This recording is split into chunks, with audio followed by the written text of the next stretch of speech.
कहानी शुरू होती है एक छोटे से गांव में, जहां गांव के बाहरी हिस्से में एक पुरानी खंडहर हवेली खड़ी थी।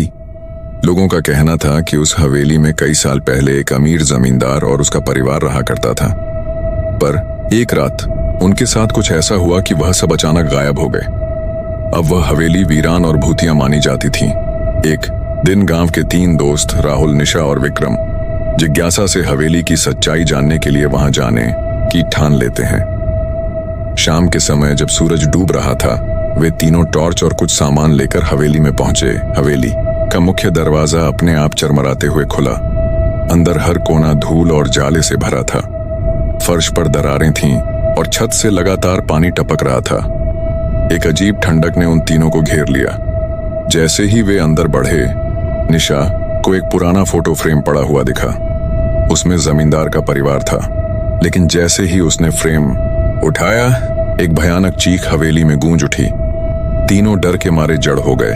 आवाज की दिशा में चलते हुए वे एक बड़े हॉल में पहुंचे। वहां एक पुराना झूला लटक रहा था जो अपने आप हिल रहा था। विक्रम ने झूले के पास जाकर देखा तो उस पर किसी का हाथ का निशान साफ दिख रहा था, जैसे अभी अभी किसी ने झूला झुलाया हो।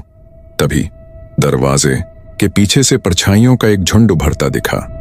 परछाइयां आकार बदलने लगीं और धीरे धीरे एक औरत का भूतिया चेहरा उभर आया। उसकी आंखें खाली थीं और उसका मुंह खुला हुआ था, जैसे चीखने के लिए। वह औरत कह रही थी, तुम लोग यहाँ क्यों आए हो? यहाँ से चले जाओ, वरना। उसकी आवाज गूंजती रही और पूरा घर थरथराने लगा।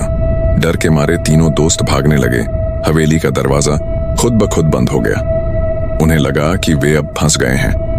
लेकिन तभी निशा ने जमीन पर एक पुरानी चाबी देखी। उसने उसे उठाया और दरवाजा खोलने की कोशिश की। चाबी लगाते ही दरवाजा अचानक खुल गया और वे तीनों किसी तरह बाहर निकल गए। बाहर आते ही उन्होंने देखा कि हवेली धीरे धीरे गायब हो रही है। उनकी सांसें थम गईं। उस रात के बाद उन्होंने तय किया कि दोबारा उस हवेली का नाम भी नहीं लेंगे। क्या हवेली का सच कभी पता चलेगा, या वह हमेशा रहस्य बनी रहेगी, ये कोई नहीं जानता। लेकिन गांव के लोग कहते हैं कि जो कोई भी हवेली में गया, उसने वहां कुछ ऐसा देखा जो उसे जिंदगी भर डराता रहा।